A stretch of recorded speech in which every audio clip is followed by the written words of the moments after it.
detected. I had no idea what it meant, but it didn't bode well. Time flowed ruthless, the development of events was dramatic. Regardless of the dangers, I ran along the highway as much as the factory gave to this car.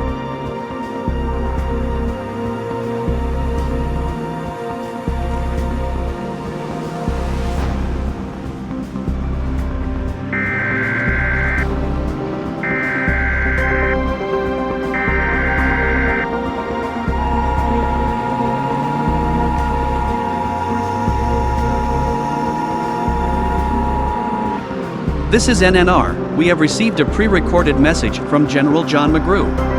This is addressed to those unaffected by the second wave of the Nox infection. You might know who you are by now. If you don't, you will in coming days. The disease will not spread to you as it has to others, but through fluid contact, by which I mean bites. It surely will. The time has come to bear arms against this threat. They may be your family, they may be your friends. Do not hesitate to pull the trigger. These are dark days. But as a nation we can and will prevail. You have not been forgotten. We will come for you. General John McGrew, out. Meanwhile, unconfirmed outbreaks of the Nox infection have been reported in New York and Chicago. Confirmed outbreaks: England, Somalia, South Korea, and Japan. There appears to be no end to the descent. NNR Network, what matters to you, matters to America. This seemed to be the end of the highway. I made up some time, but before the Muldraw Junction, the road was blocked in a small commercial development. I tried to make my way through parking lots, back streets, but it didn't work. Fighters and helicopters appeared in the sky, their noise attracting the attention of all the undead, while stimulating them even more. I had to improvise. Fear for my sister turned into uncontrollable panic. As always, I was an optimist, an incorrigible dreamer. The darkest scenarios began to draw in my head. I couldn't stand it. Angie, focus. Not now. You can't afford it. Be positive.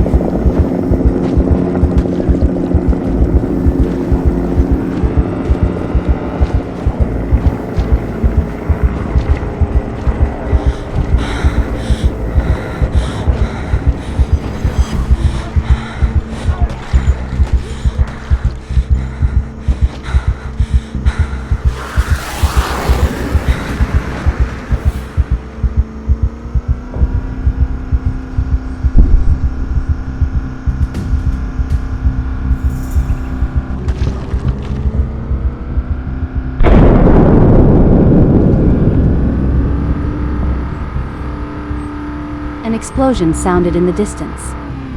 I was completely terrified. I could not do anything. The only thing that came to my mind now was the forest. Yes. In the area, when the power company was building high-voltage power lines, trees had to be cut down for the safety of the infrastructure. A whole long line stretching through the forest. This is my only chance. I have to head towards the masts. It's time to go off-roading.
I started bleeding from my nose. Luckily, I came across a crashed ambulance. I hope I can find at least some cotton balls there. The stress was so strong that I couldn't even feel my legs. I can't take any sedatives because I'd be done. I had no idea a human could endure so much. In normal life, people gave up for much trivial reasons.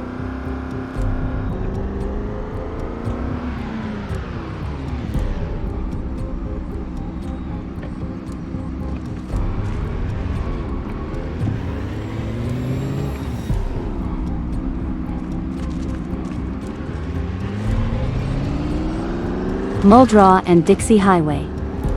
Theoretically, the final stretch to Louisville. Judging by previous reports from radio, it won't be that simple. I should expect barricades before the first and second wave of infection.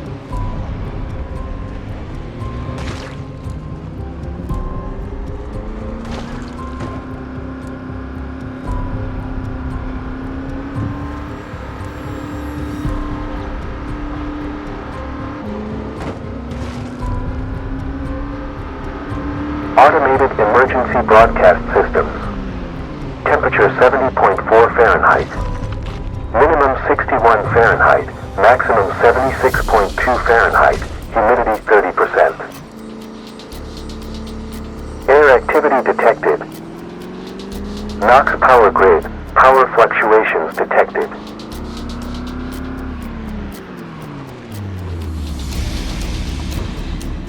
I felt my heart in my throat. Shivers penetrated my skin with every message from the radio. A little more, I'm close, and yet so far. Hordes, blockades. Only one thought gave me strength. Though about my sister. And we're breaking through the woods again, my only chance.